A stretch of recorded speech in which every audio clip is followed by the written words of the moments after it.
Here, Ridis chirps, pushing overgrown boughs and shrubs aside. As she does, a hidden path out of the bewildering wood comes into view.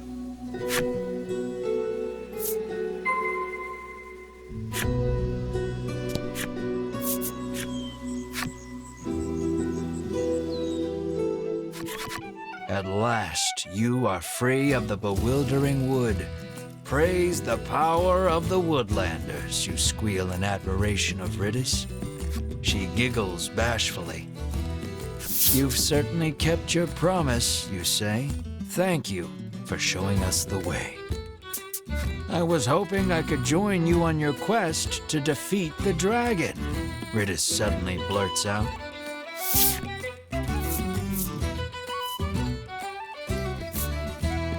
She takes out her old book and thrusts another page in your face. This week's creature of fortune is the dragon. Booms may befall those who encounter him. Melanie's jaw goes slack. What is the deal with this book? Melanie asks, bewildered. I can probably pay off my debt if we can just defeat the dragon, Ridis chirps, revealing her true intentions. No, I won't dilute my share of the riches any further. No more additions to the party, you bark. Have you no heart? Are you just going to leave a young, helpless girl like me to drown in an ocean of debt and deal with that crusty old man? Ridis fires back relentlessly. I want to go. No. So goes the endless chorus of your thoroughly unproductive argument. Melanie calmly reminds you that the party in its current form stands little chance of defeating the dragon. See, you need me, Ridis says, sensing an opportunity. Your well-reasoned argument of no thwarted, you nod your head in resignation and welcome Ridis to the party.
Let's head to Unionville first, shall we?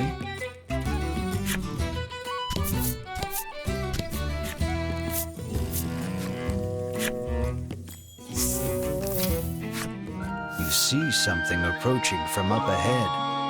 A monster, Melanie shouts, readying for battle. Mr. Flobby, get back here. It's dangerous out there, a young girl chides, taking the creature back to the village. It seems you've finally arrived at Unionville, a village where humans and monsters live together in peace. What a weird place, remarks Ridis lightheartedly. I like it. We aren't staying a moment longer than necessary, says an unsettled Melanie, her distaste for monsters plain on her face.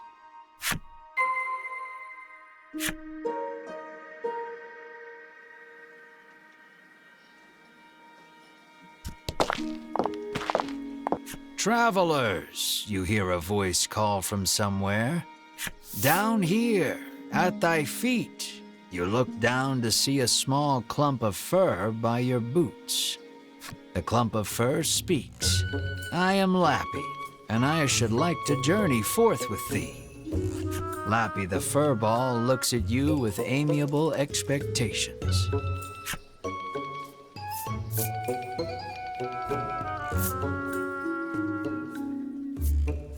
Why do you want to join us? You ask candidly. I heard a voice calling my name, so I must find to whom it belongs, he answers with a faraway gaze. No more monsters, comes Melanie's cold reply. When you say more, do you mean Mar? You ask, but Melanie doesn't answer. Thoroughly rejected by Melanie, Lappy bursts into tears. Lappy says he has no friends because of his aged face and speech. All alone, he decided to leave the village on a journey. Your party is silenced by the crying child with the face of a grown man. You tell Melanie to be nice and quip that both she and Lappy could use a friend. Exhausted from arguing with you, Melanie half-heartedly agrees. Fine, we can be friends. However, she says that they are on a dangerous journey to defeat the dragon. As such, they cannot take a child with them. Lappy leaps up and hugs her in his excitement, exclaiming, "Thou hast made me so happy."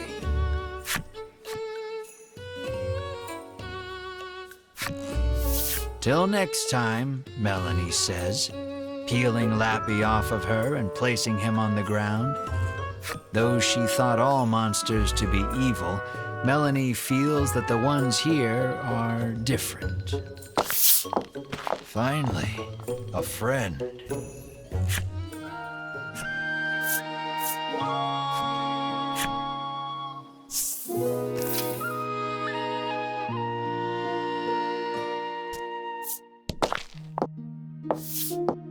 You bow, but before you can speak, the man suddenly introduces himself as the village headman. He laughs, then shamelessly praises his own village as being wondrous and peaceful. "And who are you?" he asks.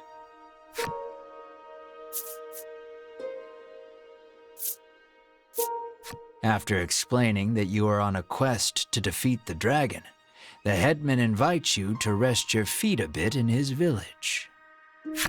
He says that he had heard rumors of the dragon when he traveled the world. You must be tired from your journey. Have a seat. I will have my chef prepare a feast, the headman says, then claps his hands twice to summon a stewardess.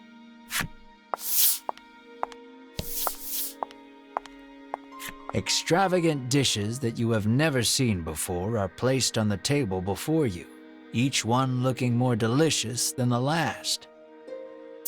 "You're drooling," Melanie scowls. You hadn't even noticed.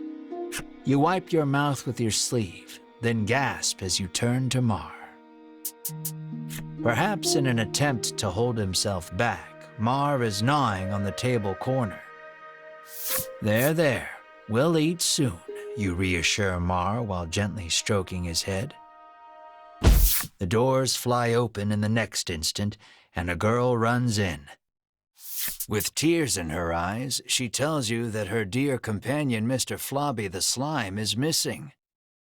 The headman's eyes go wide in surprise. "We must find that slime right away," he says anxiously. You are starving, but it doesn't look like you'll be able to partake of the feast before you because of Mr. Flobby's disappearance. "We will find your slime, and then we feast," you add quietly. Melanie reminds you that you are here to get clues about the dragon from the headman. What's the difference? Literally everything. Hunger taking its toll, you two begin to argue. Brave heroes, the headman interjects, then bows his head. Would you please find her, Slime? It appears the story has hit a standstill until you find the missing Mr. Floppy. You need to hear the whole story from the young girl.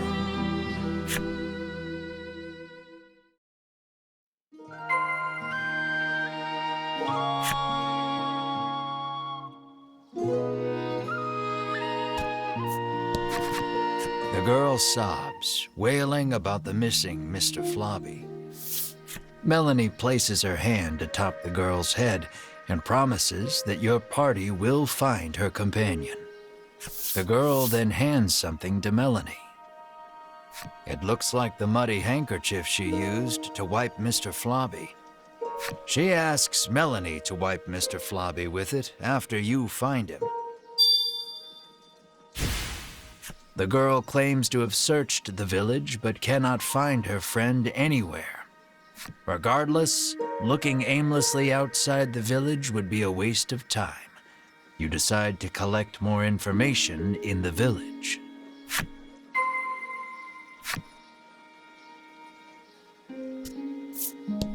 She says she saw a suspicious man in black with a slime outside the village not long ago. She claims they went northwest together. Did that man take Mr. Floppy? You resolve to leave the village in search of the pair.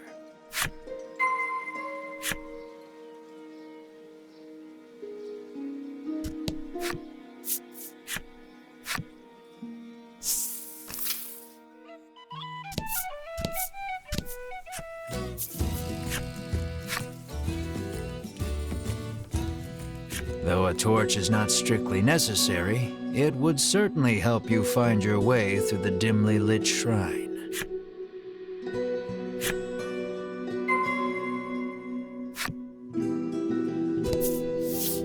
Your footing is obscured in the dimness of the shrine. You should probably proceed with caution.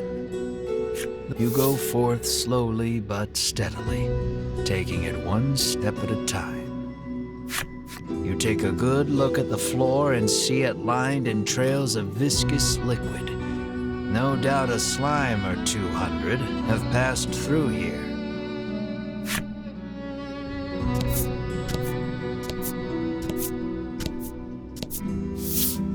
It looks like poor Mr. Floppy is being held captive by the mystery man.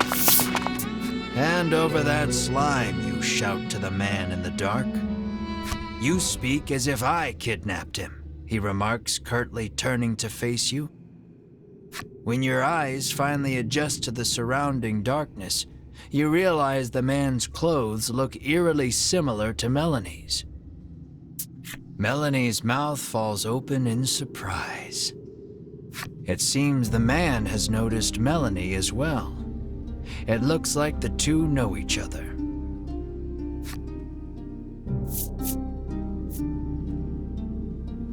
The man says that he and Melanie came from the same village, where this was their native dress. The man's revelation makes you realize that you know almost nothing about Melanie's past.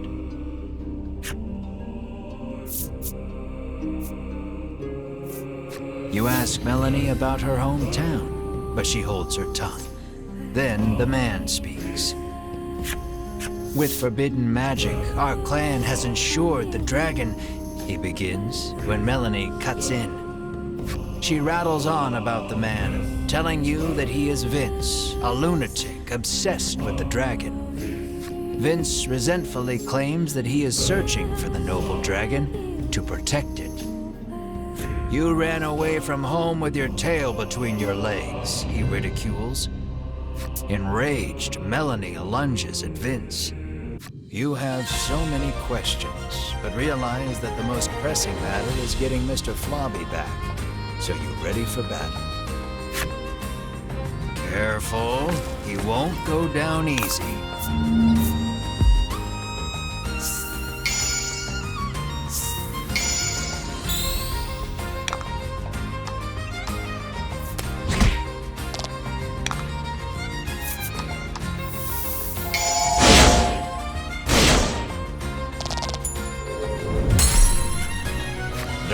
fight, Vince asks, "Do you know the truth about that village?" The headman may look like a nice old man, but he keeps those little monsters around too. He begins, but before he can finish, Winifred, Hedwyn, and Berwin of the Ivory Order appear. The three brush you aside, fixing their attention on Vince. "So you are the one who disturbs the peace," they exclaim, then charge at him. The Ivory Order and that false justice they serve are the true evil here, he retaliates, fighting back.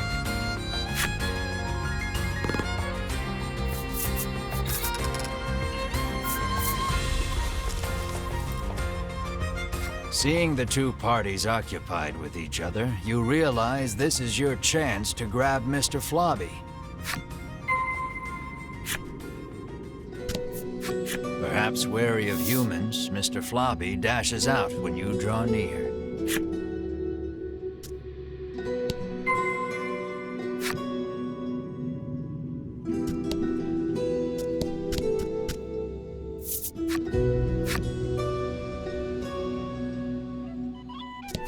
When you reach out to grab Mr. Flobby, he suddenly attacks. Lower Mr. Flobby's stamina to calm him down.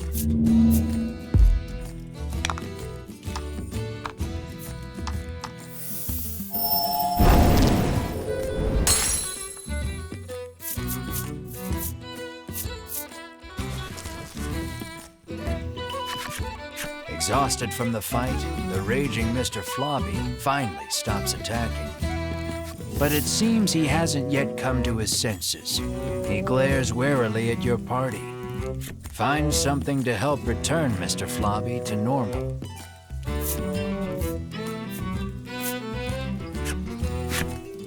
You wipe Mr. Flobby's mouth with the handkerchief you received from the girl. Then you hear a quiet voice speak. "That's not my mouth," Mr. Flobby murmurs bashfully. It looks like the girl's familiar scent on the handkerchief returned him to normal. Having regained his senses, Mr. Flobby heads back to the village. You place the increasingly sticky handkerchief in your bag.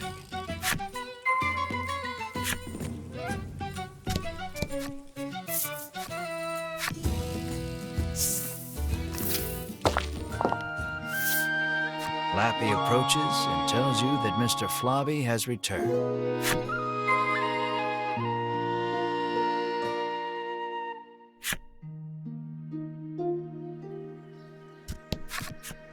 The girl is ecstatic that Mr. Flobby is finally back home. "I'm happy for you," Melanie says with a smile as she returns the handkerchief. The girl bows her head and thanks you deeply. Mr. Flobby looks as slimy as ever. You just hope it's a happy slime. The headman wants us to bring Mr. Flobby to him. Would you mind, you ask? Of course not, but bring him back soon, she answers with a bright smile.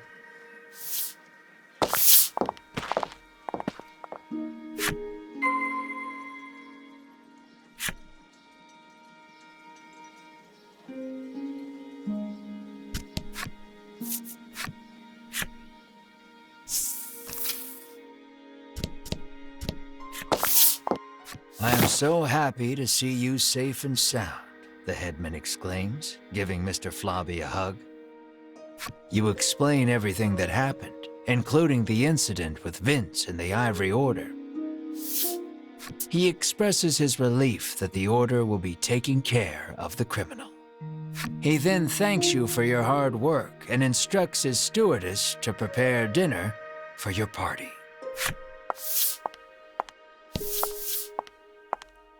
You can feel your collective mouths watering at the sight of the lavish meal before you. You, Mar, and Ridis immediately dig in. You aren't sure where you find a moment to breathe among all the feasting. "Please, eat to your heart's content," the headman insists with a smile. Once your belly is full, you realize that Mr. Flobby is gone. And then... Room for dessert? The headman asks, offering you a plate of slimy jelly. You feel your stomach churning at the very sight of it. The color strikes you as familiar, and the stickiness sends a shiver down your spine.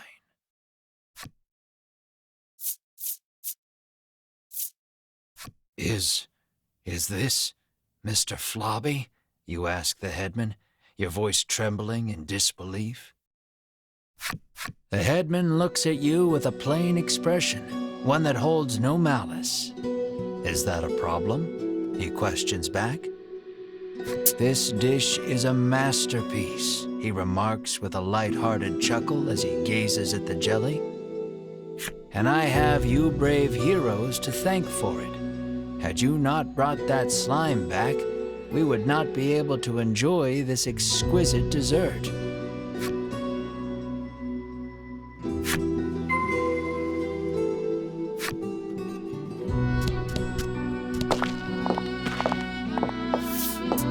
You move to leave, but the headman stops you. I try to get my meat while it's still young and tender, but at least your pet is very plump, he remarks, licking his lips. He points at Mar and asks, would you consider leaving that creature here with me? Never, you refuse flatly, not bothering to hide your discomfort. Think about it, he entreats. And then... You grab the headman by his lapels, hands trembling in fury.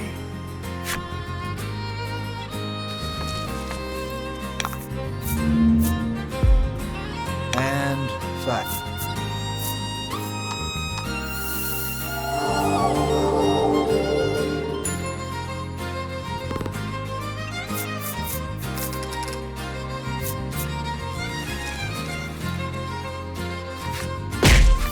Pummel the headman with all your might.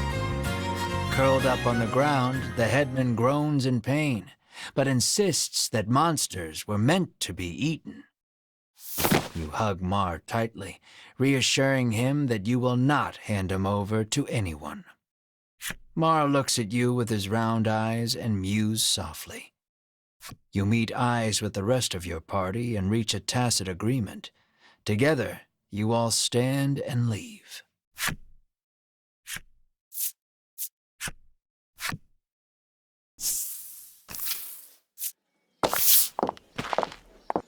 As you are about to leave the headman's house, though, the old man suddenly charges at you from behind. But Mar, the keener of you two, is quick to block his path. With a crash, Mar and the headman tumble to the ground. From the headman's hand falls a small blade. It clatters to the ground, covered in blood.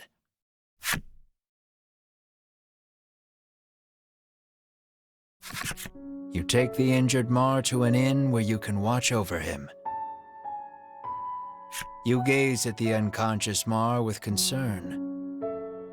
Despite the shallow wound, no amount of medicine seems to rouse Mar from the bed. I heard that my friends were in danger, so I came as quickly as I could, Lappy says. As he reaches Mar's bedside, he leans over and licks his wound. This is what-you-call-it extract, he shouts. He explains that it is a poison extracted from a certain monster. If it enters the body, it drastically reduces one's stamina. Hearing those words, you realize the headman's blade must have been coated in this poison. Mar's condition starts to make sense. Isn't there anything we can do? Melanie asks. Lappy's eyes widen in realization before he places his mouth over Mar's wound and begins sucking. He then puts the what-you-call-it extract into a bottle and hands it to you.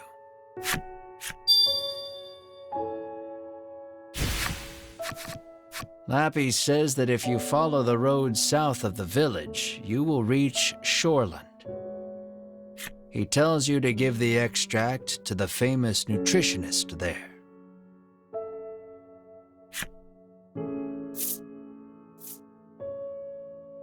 Realizing that you are at fault for this, you don't hesitate to undertake the quest. But this is strange. The extract comes from a monster, so it should have no effect on one, Lappy remarks with a curious tilt of his head.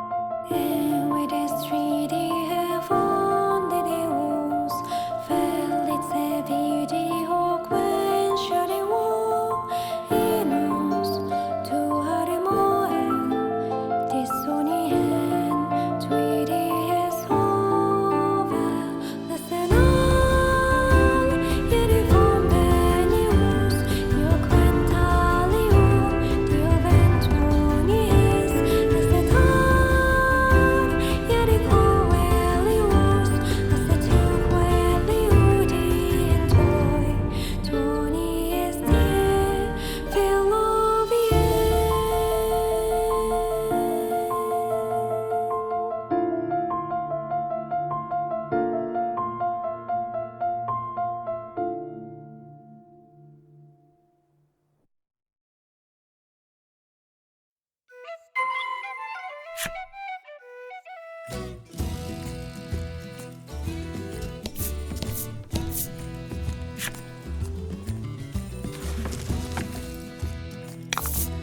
Let's do this.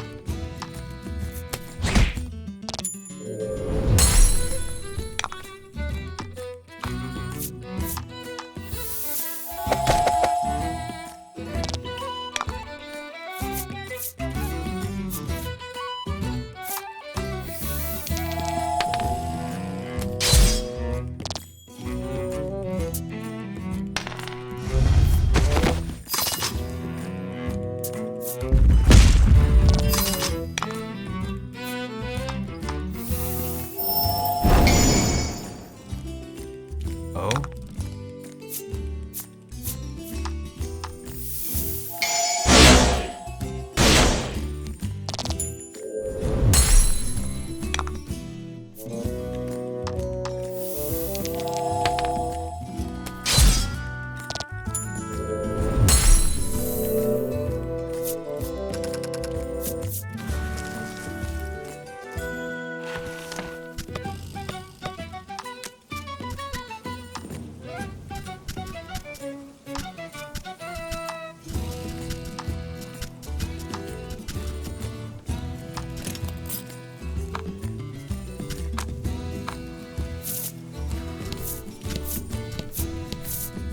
The harbor is closed today. Anyone seeking shoreland should move 3 spaces to the southeast. Look, you two, it's the sea, Ridis exclaims, frolicking in glee. You, on the other hand, trudge along as far as you can from the coast, ignoring the hair sticking to your forehead. Feeling something at your feet, you glance down. There's something underneath your boot. It appears you've stepped on a monster's cape, making it very upset. It attacks you in fury.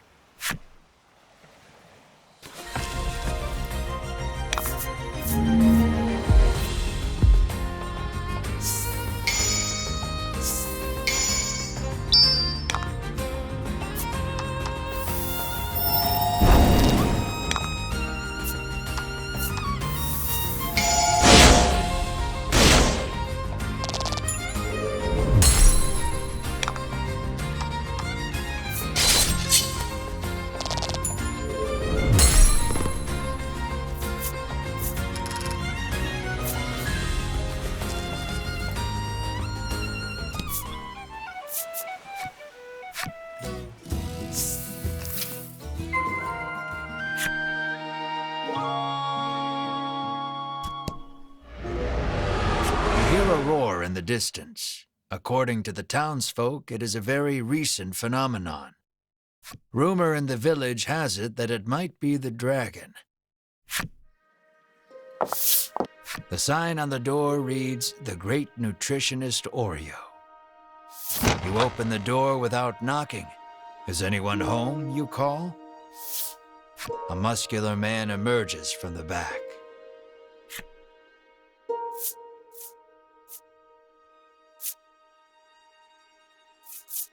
You politely ask if he is the nutritionist. "Indeed, I am the nutritionist Oreo," he answers. He says he has been studying dietetics here for many years. You hand Oreo the extract and explain that your comrade is now bedridden because of it. He stares at the extract for a long time, and then opens the bottle and laps at the liquid inside. "That's poison!"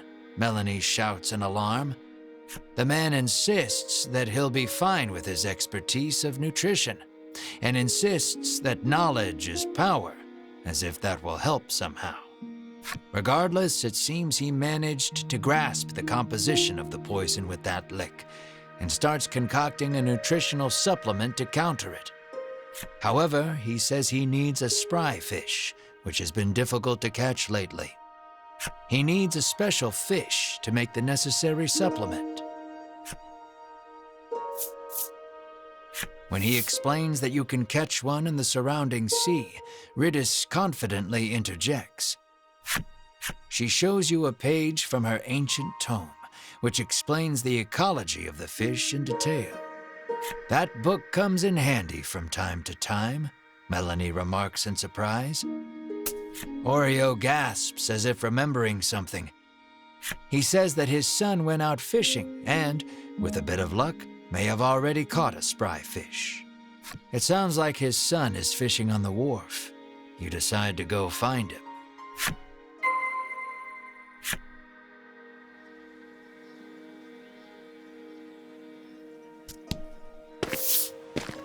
You see a young man with his line in the water and call out to him.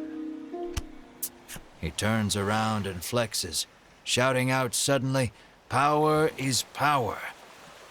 You stare, enchanted by his bulging musculature. There is no doubt in your mind that this is Oreo's son.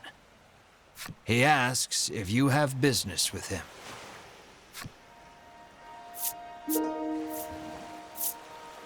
Though you are pretty sure of the answer, you ask the young man if he is the nutritionist's son. "That I am," he answers. He introduces himself as Bruno and says he is learning to be a nutritionist like his father. You introduce yourself, expressing to him that you are a hero on a journey and require a spry fish to save your ill comrade. His eyes begin to sparkle the moment you utter the word hero, and he becomes engrossed in your tale. More or less grasping the situation, he regrets to inform you that he has not caught any spry fish yet. He says that a monster has settled near their town, and its thundering roars have scared most of the fish away. You know Oreo needs a spry fish to make that supplement. Hearing the despair in your voice, Bruno speaks, his words like an ember in the dark. He tells you that there is a harbor near town where fishermen gather. Perhaps you can find the fish you seek there. You thank him for the information, then head to the harbor with your comrades. Just as you are about to leave, Bruno offers to escort you there. Is it a reward you're after? You are about to ask, but Melanie smacks you on the head before you can voice it and allows him to come along.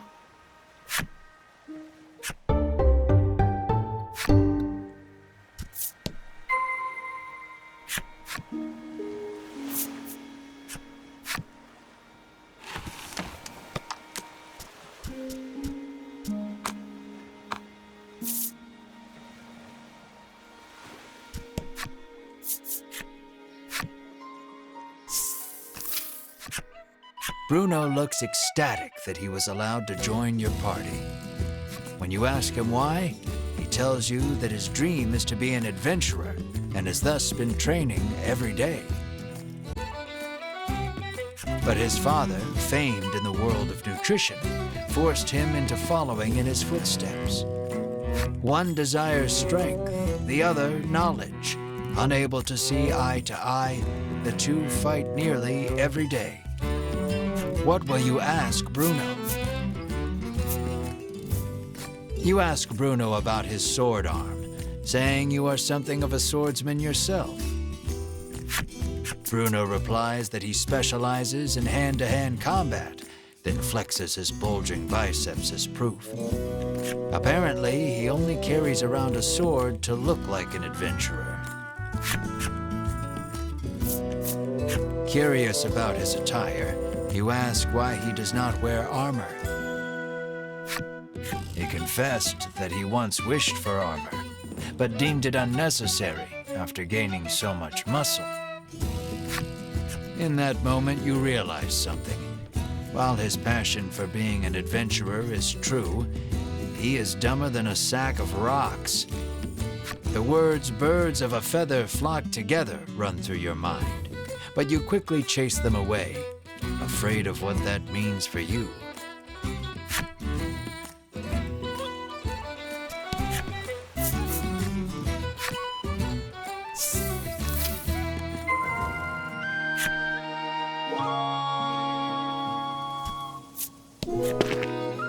A rough-tempered piscator stands there, having just returned from fishing.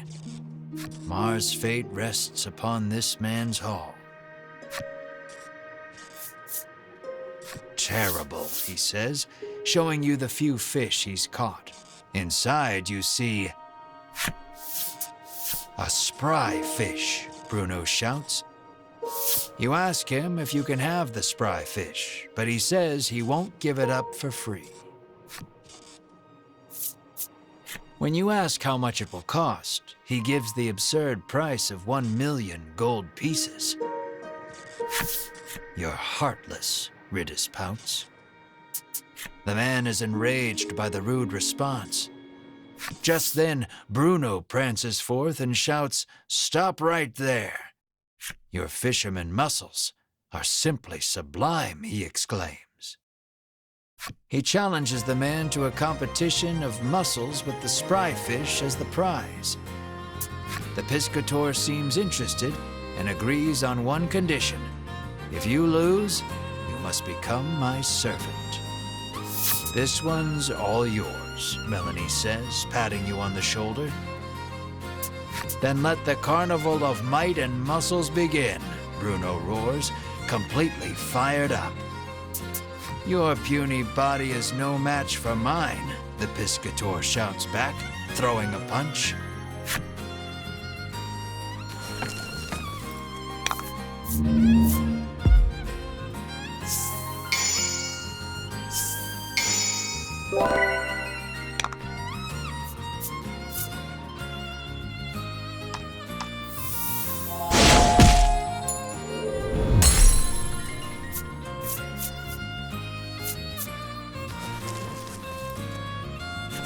His victory sealed, Bruno strikes a glorious pose and shouts out, "Witness the power of power!"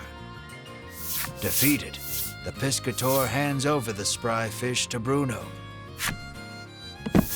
Bruno extends a hand to the piscator, who has fallen to his knees.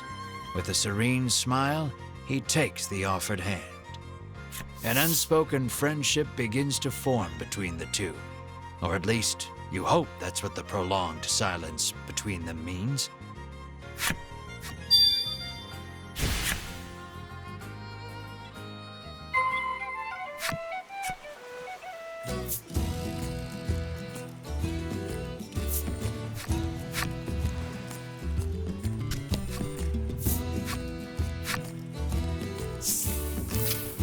With the spry fish in hand, you head back towards Oreo's clinic.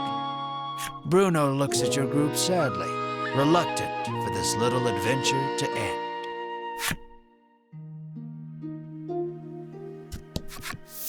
You hand the fish to Oreo and ask him to make you the supplement.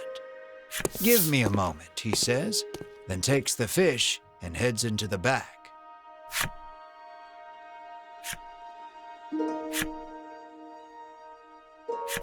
It's ready, he says, emerging from his room and handing you a bottle.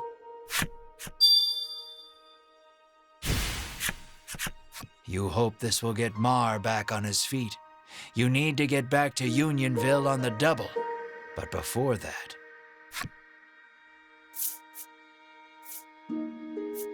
you face Bruno and say, "Take care," then run off. But Bruno stops you and says he wants to journey with you just a little longer. But Oreo is quick to douse the flames of his desire. You will stay here and study, he commands. Then you leave me no choice. Bruno's expression reads as he raises both hands behind his head and squats at hyperspeed. I want to show this power to the world, Bruno proclaims to his father. You have much to learn, my son, Oreo retorts as he starts sidestepping at breakneck speed. Only the sound of their labored breathing and bodies moving resonates through the otherwise silent room. You can only look on in stunned silence at the enigmatic display.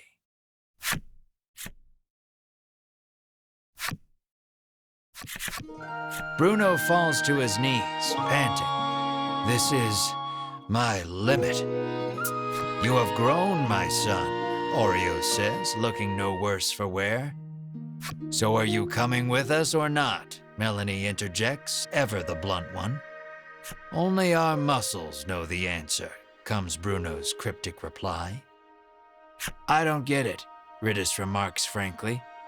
On the condition that he study nutrition upon his return, Bruno is allowed to go with you for just a little while longer. You realize that these two have a very special way of talking that no one else can understand.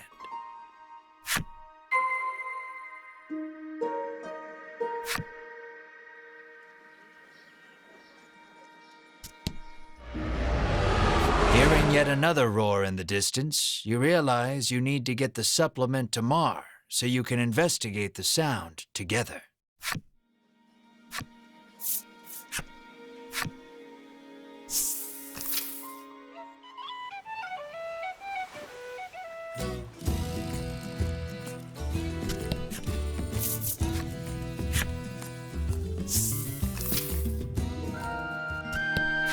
Any travelers with magical little critters can stay for free, the innkeeper informs you. It appears the headman's long-standing pronouncement on the welcoming of all magical creatures also applies to you and your party.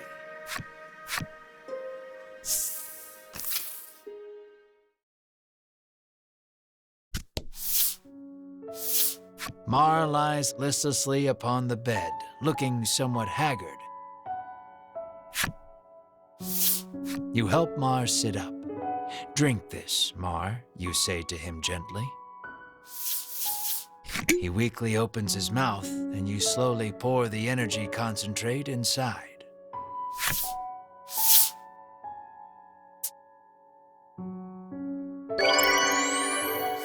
Mar abruptly bolts up and turns his head toward you with a puzzled look. It looks like Mar is all better now.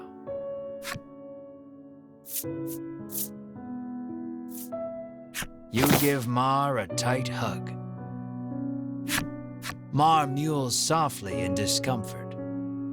Overcome with joy, you sob and stroke Mar's head. Melanie and Ridis watch you too with a smile. Bruno is deeply moved to see nutrition bringing a smile to others.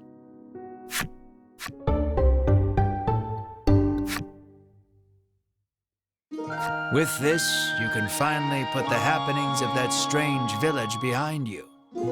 You decide to take Bruno back to Shoreland, then continue your search for the dragon.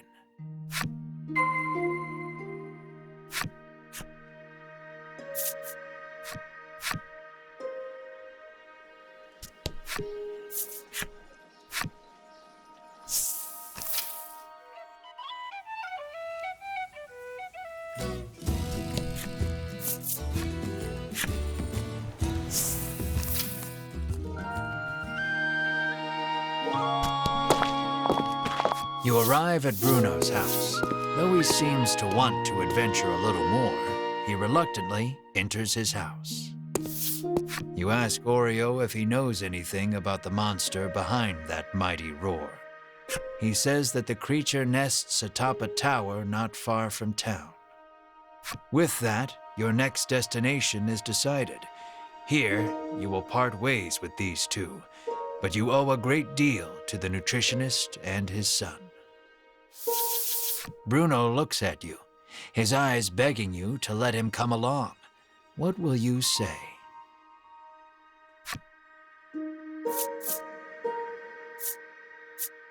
Let us defeat the dragon together, you say to him. You are sure his power and knowledge will come in handy against the beast. And you realize with a grin, he will be so happy just to come along that he will not want a share of the reward. Bruno is happy he can continue the journey, but Oreo stops him before he can get carried away. You must stay here and study, Oreo says. Bruno explains that the journey thus far has taught him the splendor of nutrition, and he now wishes to travel the world to deepen his knowledge. After hearing his son out, Oreo suddenly removes his glasses. And in the blink of an eye, the flesh of Bruno's cheeks, pectorals, and abdomen recess. And Bruno is lifted off his feet with a dull roar. Your eyes go wide at Oreo's assault, which was too fast for your eyes to catch. Knowledge of nutrition can help save lives, but also strike down enemies, Oreo says softly. Wow, nutrition is incredible, Ridis marvels, not putting too much thought into the events before her. Knowledge is the true power.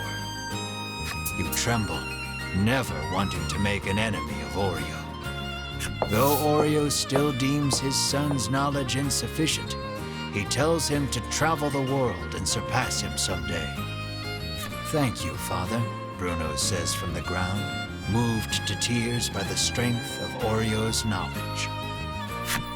So it comes to pass that you journey to the tower with Bruno to find the roaring beast.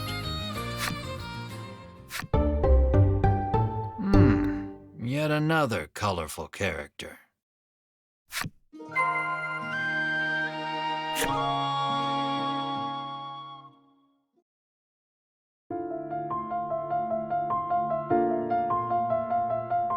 With his 3D hävande os väldigt sevärdig och quenchade var in oss to hade moen dissoni hen 3D häs hovel listen all yeri von benios yo quentalio dio ventoni es listen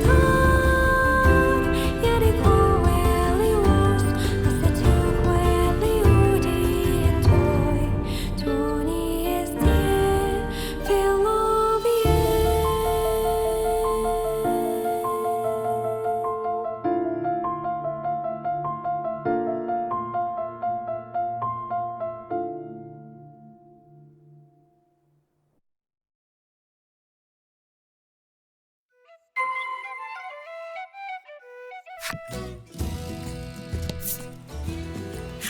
Lying in the dirt, you find an old telescope. You pick it up and angle it toward the coastline. Peering through the lens, you see something in the distance, but you can't tell exactly what. All you know is there's something up ahead. You should be able to tell for certain what it is if you get closer.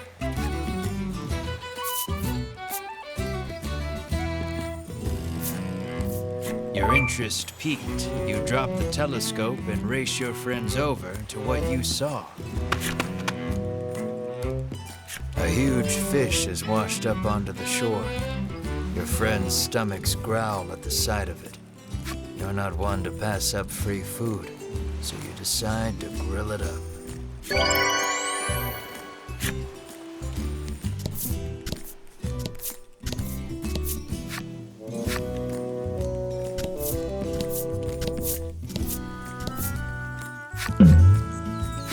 You pick up a scrap of paper dropped by some manner of monster.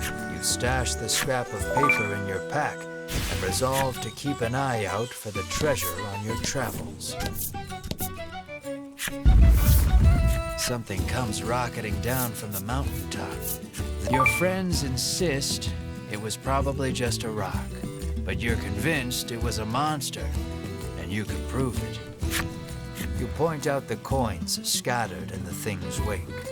What kind of rock drops cash, you say smugly.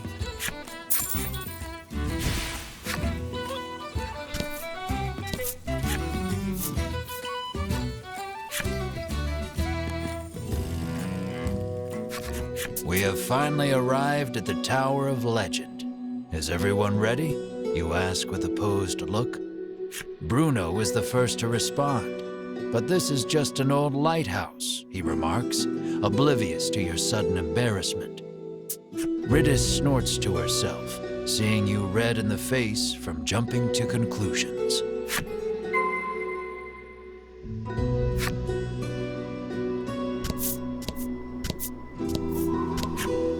It appears this sturdy door has a magic seal on it. Unfortunately, it is out of her realm of expertise. Riddis rolls up her sleeves and shouts, "Open Sesame!" You swear you have heard these words somewhere before. You all watch in silence as the door stays shut.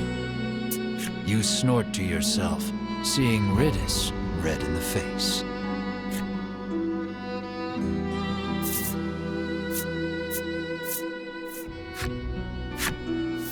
Bruno exhales deeply, then places both hands on the door. He pushes with all his might, his breath labored, chest heaving, sweat dribbling. And it opens. It seems the magic seal could not protect the door from the physical might of your most stalwart companion. This is the power of power, Bruno pants, but you promptly ignore him and enter the tower.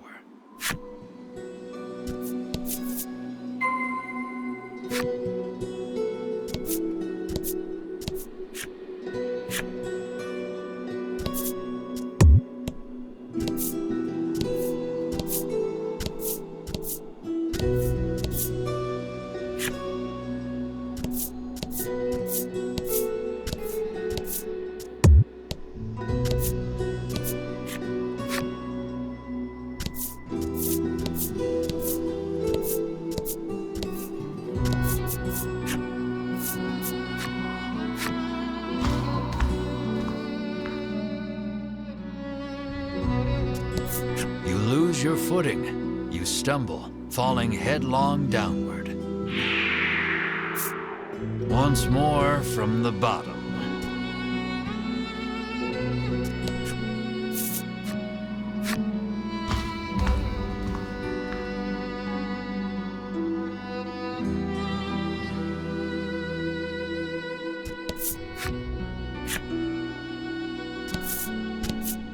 Foolish humans.